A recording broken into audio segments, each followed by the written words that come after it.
Hello, नमस्कार। आज हम मद्यपान के बारे में अध्ययन करेंगे। मद्यपान से तात्पर्य किसी व्यक्ति द्वारा अत्यधिक मात्रा में मदिरा का सेवन करने से है। मानव समाज में किसी न किसी रूप में मदिरा का सेवन की प्रथा हमेशा से रही है।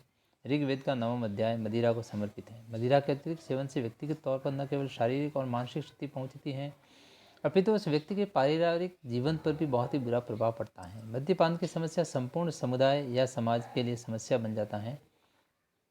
जहाँ एक और परिवार ने महिलाओं एवं बच्चों पर अत्याचार बढ़ता है, वहीं दूसरी ओर समाज में सामाजिक आर्थिक रूप से क्षति उठानी पड़ती है। मद्यपान के कारण दुर्घटना, असामयिक मृत्यु, अपराध में वृद्धि, चिकित्सा सेवा पर बोझ, गरीबी इत्यादि समस्याएं उत्पन्न होती हैं। यही कारण है कि समाजशास्त्र में सामाजिक समस्या का या सामाजिक विघटन के अंतर्गत मद्यपान का अध्ययन किया जाता है। मद्यपान का सामाजिक समस्या बनने का सबसे बड़ा कारण यही है कि वह व्यक्ति पारिवारिक और सामाजिक विघटन का मुख्य कारण बन जाता है।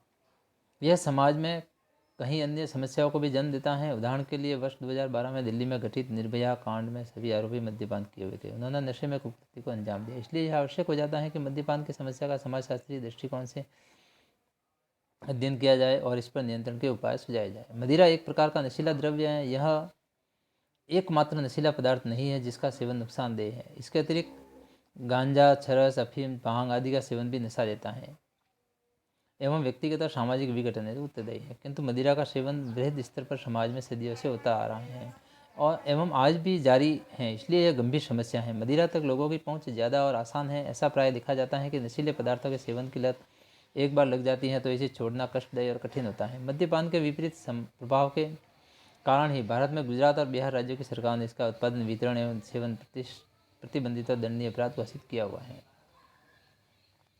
परिभाषा: इलियट एवं मेरिल तथा अन्य अनेक विद्वानों के अनुसार अत्यधिक मात्रा में मदिरा का सेवन मद्यपान कहलाता है। दूसरी तरफ फेयर चाइल्ड ने मदिरा सेवन की बुरी और असामान्य आदत को मद्यपान कहा है। जॉनसन के अनुसार मद्यपान वह स्थिति है जिसमें व्यक्ति मदिरा के सेवन करते समय स्वयं नियंत्रण खो देता है और सेवन करता ही चला जाता है। यदि एक बार शुरू करता है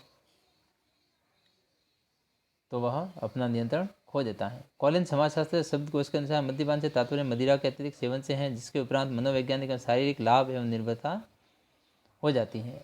सेवल वेकन के अनुसार मद्यपान एक बीमारी है, सामान्य जीवन की समस्या का सामना करने के लिए मदिरा का सेवन को मजबूर करता है।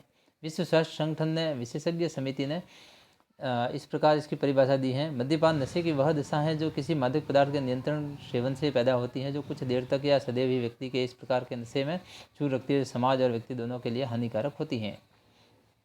मार्क कैलर के अनुसार मद्यपान एक ऐसी दीर्घकालिक व्यवहार संबंधी विकार है जिसमें व्यक्ति अपनी अधिक मात्रा में मदिरा सेवन करने लगता है कि उसके मदिरा पीने की आदत उसके स्वास्थ्य, सामाजिक और आर्थिक कार्यों में भी हस्तक्षेप करने लग जाती है। अतः स्पष्ट है मदिरा का सेवन करने वाला व्यक्ति जब मदिरा का आदी हो जाता है तब उस पर निर्भर हो जाता है तथा इतना सेवन करने लगता है कि अपनी चेतना की अवस्था खोने लगता है, जिसका बहुत ही बुरा प्रभाव होता है और व्यक्ति के मनोवैज्ञानिक और शरीर के साथ साथ उसके परिवार, समाज पर भी प्रभाव पड़ता है। तो इस अवस्था को मद्यपान कहते हैं। यह लत इतनी बुरी है कि इसे छोड़ना मुश्किल हो जाता है तथा छोड़ने के प्रयास में भी मानसिक और शारीरिक कठिनाइयाँ झेलनी पड़ती हैं। मद्यपान की विशेषताएं: अत्यधिक मात्रा में मदिरा के सेवन की आदत।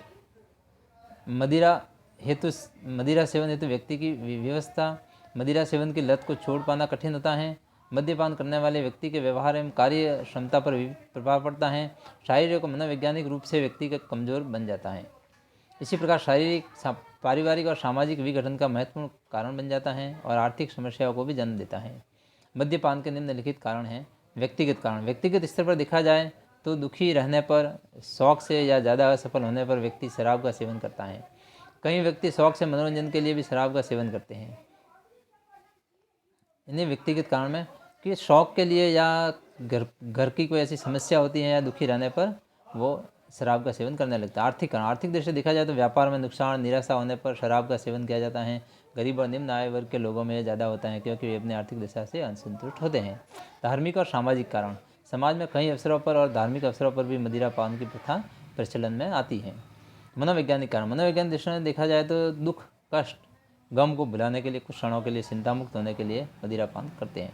परिवेश का प्रभाव: कभी कभी व्यक्ति किसी ऐसे समूह या समुदाय के परिवेश में आता है जहाँ मदिरा सेवन करने वाले लोग रहते हैं। ऐसी स्थिति में धीरे धीरे उसके साथ मदिरा सेवन करने लगता है। व्यावसायिक प्रतिष्ठानों में भी प्राय ऐसा देखा जाता है।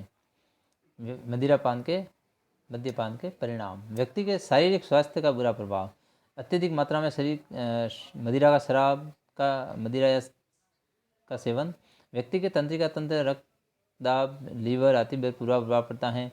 व्यक्ति के मस्तिष्क पर बुरा प्रभाव पड़ता है, जिससे उसके व्यवहार में भी परिवर्तन आता है। कई बार तो अधिक मद्यपान से व्यक्ति की असामयिक मृत्यु भी हो जाती है। अधिक मदिरापान व्यक्ति की मानसिक क्षमता को कमजोर कर देता है, उसकी स्मरण शक्ति भी क्षीण हो जाती है, वह व्यक्ति की कार्य क्षमता को भी कम करता है। पारिवारिक समस्या। अधिक मद्यपान से परिवार की आर्थिक स्थिति के साथ साथ परिवार की शांति और सुख पर भी बुरा प्रभाव पड़ता है। कई परिवारों में यह कलह का कारण बनता है, महिला और बच्चों पर अत्याचार का कारण बनता है। मद्यपान के उपरांत व्यक्ति अपने पारिवारिक दायित्वों की पूर्ति करने में असफल होने लगता है। कभी कभी तो परिवार में तलाक की स्थिति भी उत्पन्न हो जाती है। सामाजिक विघटन के लिए उत्तरदायी। मद्यपान के कारण समाज पर बुरा प्रभाव पड़ता है। मद्यपान के कारण व्यक्ति की कार्य क्षमता में कमी हो जाती है, जिसका नकारात्मक प्रभाव उद्योग, व्यापार और अन्य कार्यस्थलों पर पड़ता है। मद्यपान के कारण समाज में हिंसा और अपराध में भी वृद्धि होती है। नशे धुत व्यक्ति असामाजिक और विघटनकारी क्रियाएं भी करता है, जिससे उस करते समय बोध नहीं होता है। हमारे प्राय समाज में देखा जाता है कि बलात्कार के मामले में आरोपी नशे में होता है। मद्यपान के कारण दुर्घटनाएं भी होती हैं। सड़कों पर वाहनों की दुर्घटना प्राय चालक द्वारा मद्यपान का परिणाम देखा जाता है। मद्यपान के कारण होने वाली बीमारियों की चिकित्सा सेवा पर भी बोझ पड़ता है, जिससे समाज को क्षति पहुंचती है। क्योंकि एक व्यक्ति मानव का संसाधन होता है, इसलिए मद्यपान के कारण समाज में उत्पादन के कार्यों में योगदान न देकर वो समाज में बोझ बन जाता है। मद्यपान पर नियंत्रण के उपाय। नशाबंदी कानून बनाकर मद्यपान को रोका जा सकता है। इस संबंध में ध्यान देने वाली बात है कि बिहार और गुजरात जैसे राज्यों में पूर्ण रूप से शराब का उत्पादन, वितरण और सेवन न केवल प्रतिबंधित है, अभी तो एक दंडनीय अपराध भी है। कार्यस्थल, धर्मस्थल और समारोह आदि में सेवन पर प्रतिबंध लगाया जाना चाहिए। मद्यपान नियंत्रण के उपाय जो इस प्रकार से हैं। नशाबंदी कानून बनाकर मद्यपान को रोका जा सकता है और सरकारी कर्मचारियों के लिए नशाबंदी का कानून बनाकर भी इसको रोका जा सकता है।